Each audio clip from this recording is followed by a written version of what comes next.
Free speech was weaponized to conduct a genocide. So that's not an accurate reflection of history. Just when you thought mainstream media couldn't get any worse, they somehow managed to sink to a new low.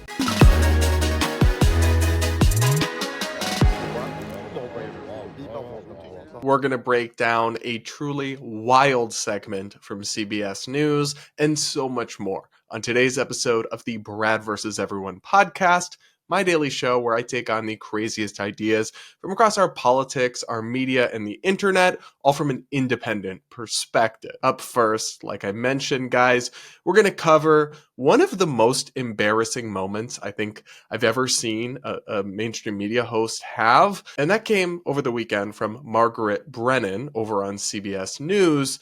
But the context that you need to know for this story is that Vice President J.D. Vance just went to Europe and at a security conference in Germany, basically called out the Europeans for their dystopian censorship regime and total disregard for free speech in a speech that has stirred a lot of controversy, I think it's fair to say. The threat that I worry the most about vis-a-vis Europe is not Russia, it's not China, it's not any other external actor. And what I worry about is the threat from within, the retreat of Europe from some of its most fundamental values, values shared with the United States of America. In Britain and across Europe, free speech, I fear, is in retreat. Now, when Secretary of State Marco Rubio, who Trump recently appointed and had confirmed, went on CBS to speak about all of this and more with Margaret Brennan, she made one of the most bizarre accusations and invocations about Nazi Germany of the entire Trump era. And we've seen some pretty absurd ones. Take a listen. Well, he was standing in a country where free speech was weaponized to conduct a genocide. And he met with the head of a political party that has far-right views and some historic ties to extreme groups. The context of that was changing the tone of it. And you know that the censorship was specifically about the right. No, I have to disagree with you. Free speech was not used to conduct a genocide. The genocide was conducted by an authoritarian Nazi regime that happened to also be genocidal because they hated Jews and they hated minorities and they hated those that they had a list of people they hated, but primarily the Jews. There was no free speech in Nazi Germany. There was none. There was also no opposition in Nazi Germany. They were a sole and only party that governed that country. So that's not an accurate reflection of history. So big shout out to Marco Rubio. I haven't always been his biggest fan, but he ate with that. Like, I'm sure he wasn't expecting her to bring up the Holocaust or to make this bizarre pseudo fake history claim about the Holocaust somehow being caused by free speech. But he was ready to go with the clapback and just calmly explained to her how absurd that was and called her out on her own show in real time. That was impressive. But it's worth unpacking this a little bit more. My first complaint is, like, guys, you have to open a different book. You have to have... It's like they only have one historical example they're familiar with. Everything. All the time. Whenever they're talking about anything related to Trump, they have to just invoke the Nazis. It's like, read a different chapter of history, at least one that you could bring up into conversations. And apparently you need to reread this one, as we'll get into. But it's just tiresome, and there's actually something, in my view, kind of profoundly disrespectful about it as well, to constantly invoke the Holocaust and Nazis when you're talking about things that are, maybe bad, maybe you want to push back on, maybe you have concerns about, but are just universes away in severity from the horrors of the Holocaust and World War II. It's just a really tiresome trope I wish they would put to bed and put to rest.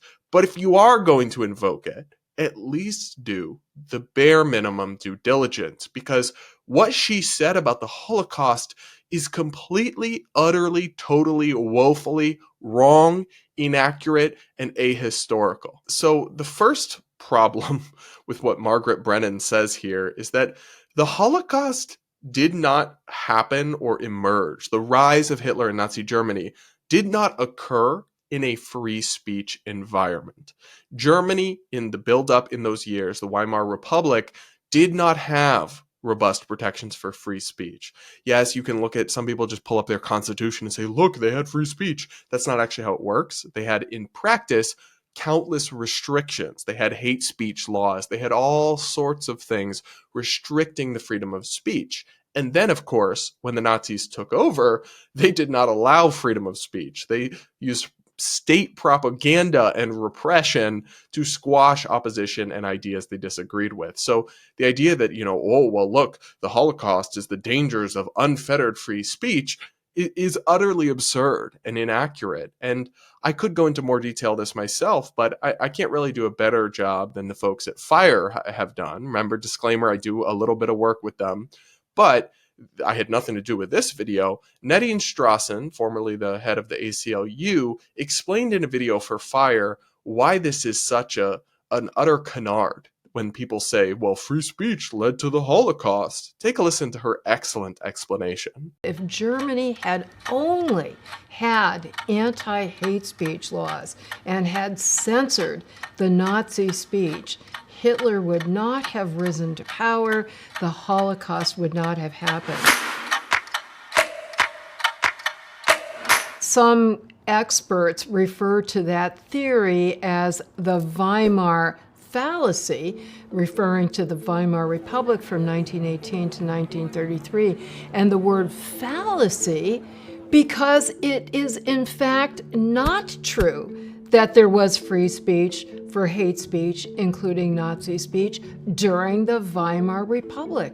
To the contrary, Germany then had multiple laws that restricted hate speech, insulting speech, speech that advocated or might incite violence against various groups, including religious groups, laws against defaming or insulting a religion, including the Jewish religion.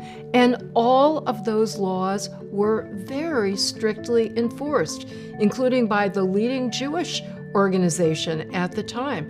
There was a very large organization, I think it's quite similar in concept to the Anti-Defamation League in the United States, that had offices all over Germany and made sure that all of these laws were regularly enforced through both criminal prosecution and civil lawsuits. And many of the leading Nazis were repeatedly prosecuted and convicted and even served prison times.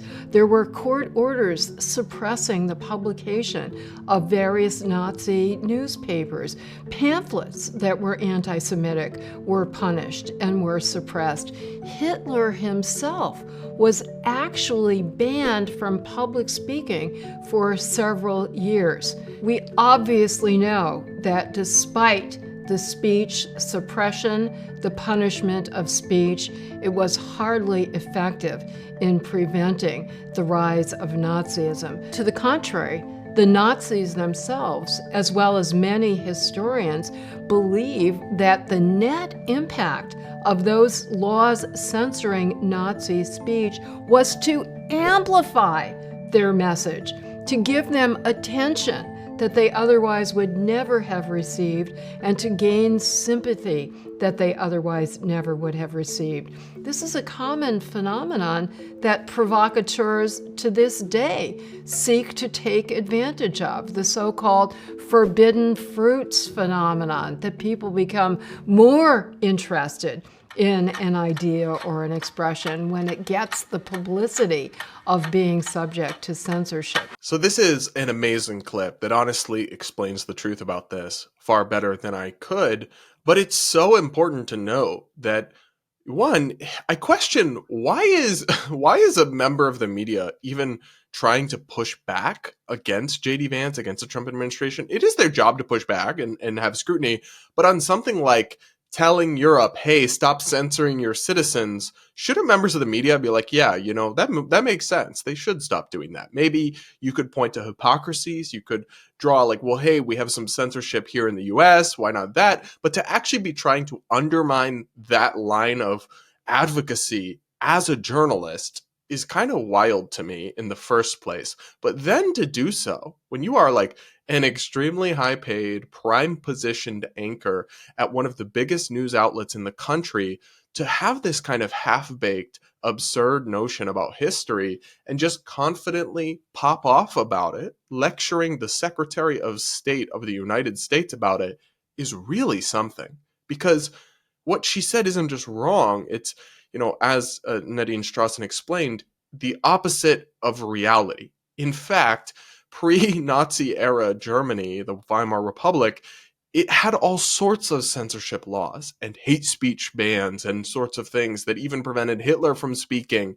And that did not stop the rise of hate. It supported it because it played into the hands of these fringe demagogues like the Nazis so that, the powers that be won't let them speak. It played into their conspiracy theories about Jews. It pushed their ideas underground so they weren't challenged in an open marketplace of ideas. If anything, the history of that time period makes a robust argument and case in favor of free speech. And so to invoke it as a way of kind of naysaying free speech or defending Germany's dystopian current day censorship regimes where they arrest and prosecute people for insulting other people or saying mean things on the internet, and no, that is not an exaggeration, we're going to cover that more this week, is absolutely ass backwards. It is an embarrassing thing for somebody in her position to do, and it's just wild to me that this exchange happened and that she really thought she ate. She really thought she cooked, that she had Marco Rubio in a jam. No, babe, you just humiliated yourself in front of the whole world. Now, some people have tried to move the goalposts and explain why actually she was kind of right with some weird takes, like this MSNBC executive who wrote, "The Nazi regime used mass media, including newspapers, radio, films, and public speeches, to spread anti-Semitic conspiracy theories, dehumanize Jews, and incite violence." Sort of, but a lot of what you're talking about here is state media and state propaganda, which is not the same thing as free speech. And yes, they used words to convey their ideas, and they used forms of speech. They also used trains. That doesn't make trains evil or suggest that we should ban trains. This did not hit the way you thought it hit, my dude. And I don't understand why you're trying to play defense for this totally illiterate historical nonsense. This show has been growing like crazy, and thank you guys for tuning in and for your support of the show. And independent media is on the rise, things like YouTube and podcasts and social media, and I really do believe that it's the future. But millions and millions of Americans still tune in every day to these old legacy media outlets, these TV broadcasters, and frankly, they are leaving some of these broadcasts dumber than they were when they sat down to watch them. You are getting less informed by watching a segment like that and not having someone point out the facts as adeptly as Marco Rubio briefly did before she moved him along, and not having, the context that I'm providing here.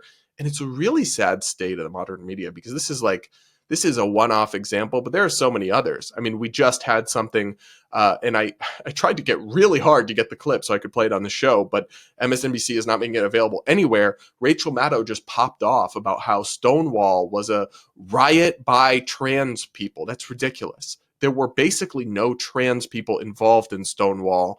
There's a couple that they bring up who weren't trans and weren't there when it started. But by and large, it was basically gay men doing it and some people in drag. But that's not led by trans women of color. She pushed this fake history on MSNBC.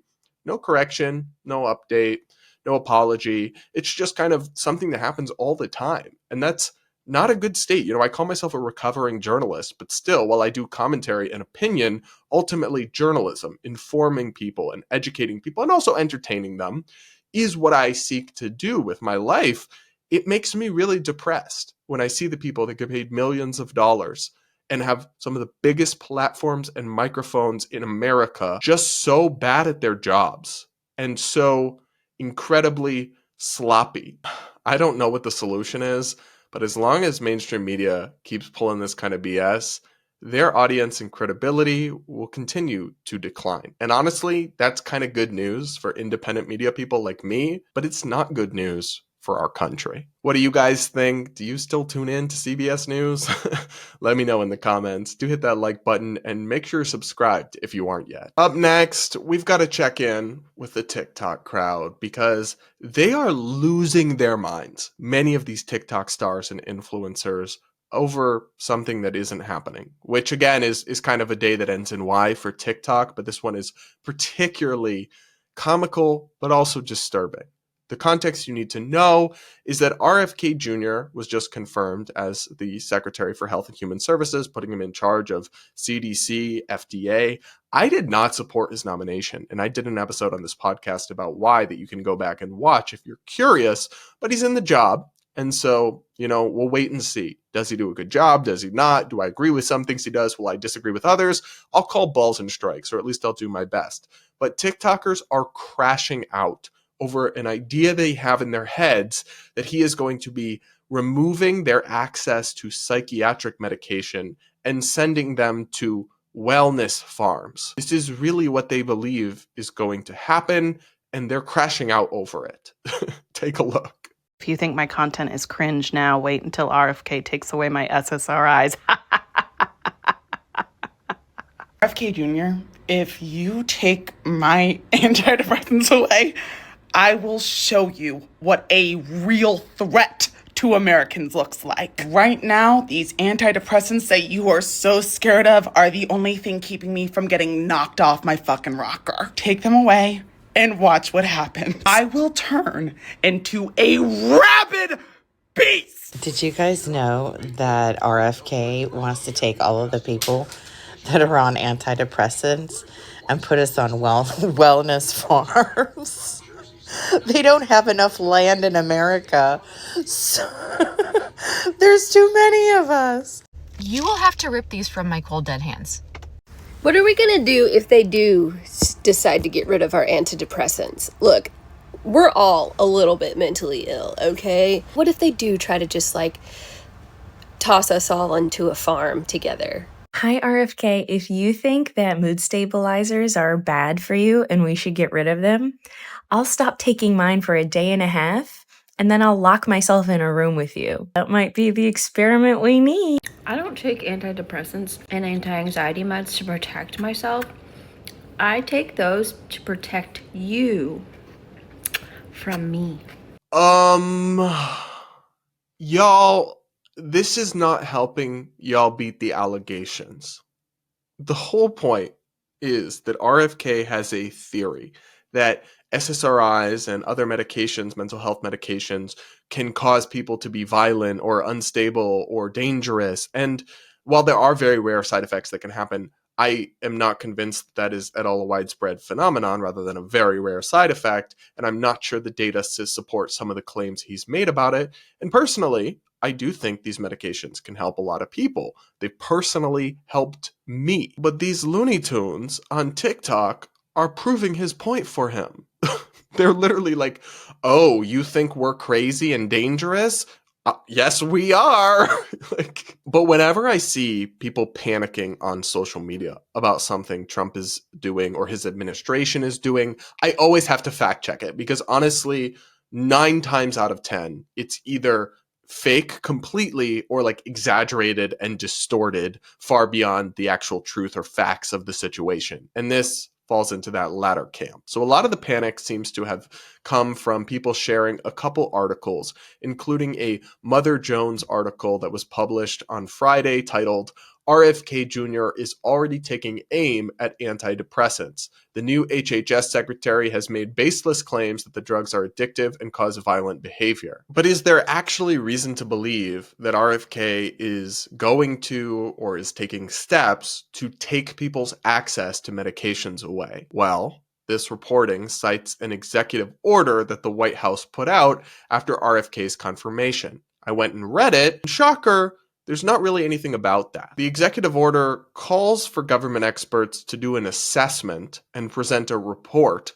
about all sorts of health-related issues, including some of these medications. It says, within 100 days of this order, the commission shall submit to the president, through the chair and the executive director, the Make Our Children Healthy Again assessment, which shall assess the prevalence of and threat posed by the prescription of selective serotonin reuptake inhibitors, SSRIs, so that's like your antidepressants and the like, antipsychotics, mood stabilizers, stimulants, and weight loss drugs. So all this executive order does is ask the government experts that are being convened to study, assess, and issue a report on the impact and any potential problems with these drugs. It doesn't say anything about taking them away. It doesn't say anything about removing them from the market, blocking adults who want them to access it. The executive order is actually primarily focused on children, so none of those people on TikTok crashing out appear to be minors. And it certainly doesn't say anything about sending anyone to wellness farms, which they're framing as like coercive dystopian concentration camps for mentally ill people or something. But I wanted to know, like, is this wellness farms thing fake, or did they just make it up, or is it based on some grain of truth? And so I looked it up. Where does this come from? And it stems back to a podcast interview RFK gave before he was actually the secretary or even nominated, where he suggested the following. In a podcast appearance last July, Kennedy said he planned to dedicate money generated from a sales tax on cannabis products to, quote, creating wellness farms, drug rehabilitation farms in rural areas all over this country. He added, I'm going to create these wellness farms where they can go to get off of illegal drugs, off of opiates, but also illegal drugs and other psychiatric drugs if they want to get off SSRIs, to get off benzos, to get off Adderall, and to spend as much time as they need, 3 or 4 years if they need it, to learn to get reparented, to reconnect with communities. The farm residents would grow their own organic food because, he suggested, many of their underlying problems could be food related. So to me, this does sound like a lot of like hippie foo-foo, almost like liberal mom type of stuff. This is kind of my problem with the whole RFK thing. So I don't really think we need government-run wellness farms for people, but it's such a far cry from what these TikTok people are freaking out about, because the key words there are for these farms are for people who are addicted to medication, so people who want to get off of it and aren't being served well by it. And also the key words are if they want to. So they're all acting like people are having their medication taken away. They're being sent to farms against their will by RFK Jr. and Trump. And literally none of that is true. It's a complete distortion of what he actually said and what he's actually started to do. Now, it may well be the case that RFK Jr. goes on to actually do some stuff like take medications off the market or other things that maybe I will disagree with. But my personal belief is that we should react to facts and to things that are actually happening, not wild imaginations and distortions loosely based on a half-true story we don't even know where we heard it from. But that is what TikTok so often does, and this is just another example of that phenomenon. What do you guys think? Are you going to be volunteering to visit a wellness farm to get off your ADHD medication or what have you? Hey, maybe some of you have genuinely had bad experiences. I'm not discounting that. Do let me know what you think in the comments. And now we got to talk about, honestly, what in my view might be the craziest thing that Trump has ever tweeted, and that's saying something. He's had some oddballs and some wild ones on that website over the years, but he really stirred up controversy over the weekend when he tweeted, "He who saves his country does not violate any law," along with a picture of his presidential portrait.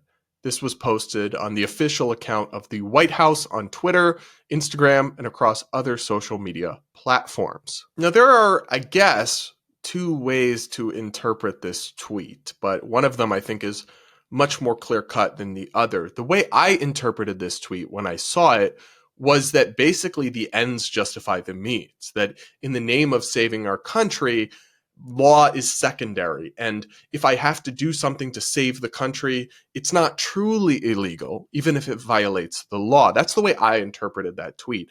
And that is a profoundly disturbing sentiment, as I put it in a tweet that got a lot of traction, because it suggests that you have a president who doesn't view himself as subject to the rule of law, views himself as above the law and able to do anything unconstrained by law in the name of the greater good. And that can be a very dangerous path to go down for any leader. I guess the other way you could interpret this is that somebody who's trying to save the nation doesn't violate any laws, but that interpretation feels strained to me. It doesn't really seem in keeping with the current discourse and conversation, or with Trump's personality, or with the context of this quote, which is widely associated with Napoleon, the French militaristic authoritarian expansionist leader of historical infamy. For example, Jamie Michel, who is a Trump supporter, responded to me and said,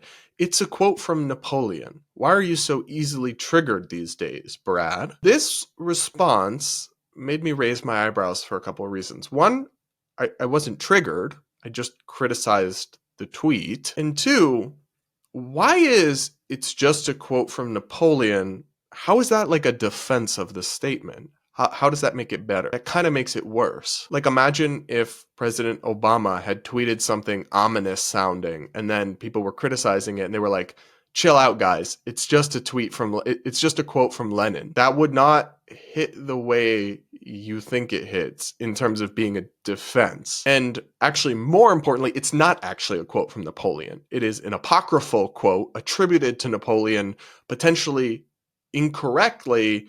There's no historical record for it. It appeared in a film, like a fictional film about Napoleon, and that's where people get it from. So it's not a real quote that can be historically sourced to Napoleon. But again, I'm not sure that would be the defense that you think it is. Here's my thing, though, about this tweet, is that I actually hear this kind of sentiment a lot, where kind of the ends justify the means, or, unjust laws don't need to be followed. But it reminds me of the perverse logic that motivated, for example, the people who tried to kill Donald Trump. Those two assassins, who I view as evil and immoral, they thought, I can break the law because I'm saving our country from whatever they thought about Trump. No, you can't. We all have to be bound by the rule of law, or society descends into chaos and anarchy. And we can't allow your personal idea of the common good to allow you to get away with whatever you want. It's a very dangerous path to go down that, again, destroys a society. If it's allowed to fester and spread, it crumbles a society and destroys institutions. It is the logic of Trump's assassins that, from my reading of his tweet, he apparently embraces. I do find that really concerning. Although I will say, I've said this before, and I do believe this, we do kind of have to judge Trump more by his actions than his words, because he says a lot of crazy stuff and always has, but a lot of it he never does anything. And he just the other day, and I give him credit for this, said that he will follow court rulings. So that suggests that he doesn't, or at least isn't taking through action steps that truly suggest he does think he's above the law. So I criticize the tweet because it's a statement by the president, and it's one that did disturb me. But I will say, like, with Trump, his actions more than his statements are what matter at the end of the day. That would be a better defense of him if people were just saying, listen, he just tweets stuff, calm down, he's not doing anything to suggest this. I'd have more time for that than it's just a quote from an authoritarian leader from historical infamy, like, also when that's not even true. And I just have to say this. So many people spammed my messages and DMs and quote tweets over my post just saying that I found that tweet disturbing, and said some sort of excuse defending Trump. Ask yourself honestly, if Biden, Harris, Obama, if a Democrat had posted that, would they have the same response? Would you have the same response to it? When it comes to politics, it's always important. We all have biases. We all have tribal allegiances, some stronger than others, but we all do have a side we associate with. Me, for more, honestly, my sympathies are to the center right.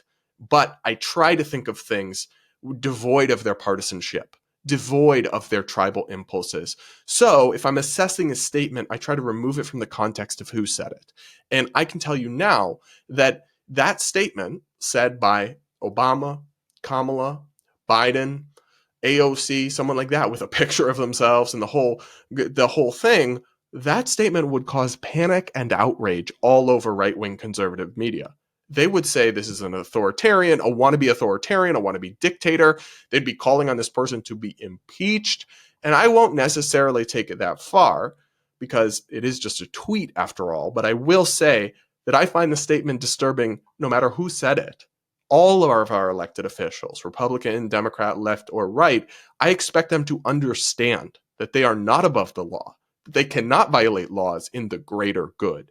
And I hope that a journalist asks Trump at the next opportunity to explain what exactly he meant. Because if he actually meant that tweet the way that I think it should be interpreted, then that's incredibly, incredibly concerning. And I think anybody who views this whole saga without the lens, the warping lens of partisanship and tribalism would agree. But what do you think? Do you think I'm missing something? Do you agree with some of these people who are criticizing my take on all this? Let me know in the comments. I will hear you out. I do take the time to read the comments. And do hit that like button while you're at it. And make sure you're subscribed if you aren't yet. All right, everybody. That's it for this episode of the Brad vs. Everyone podcast. Thank you so much for tuning in. I really appreciate each and every one of you who tunes in to hear me yap every day. We'll talk again real soon.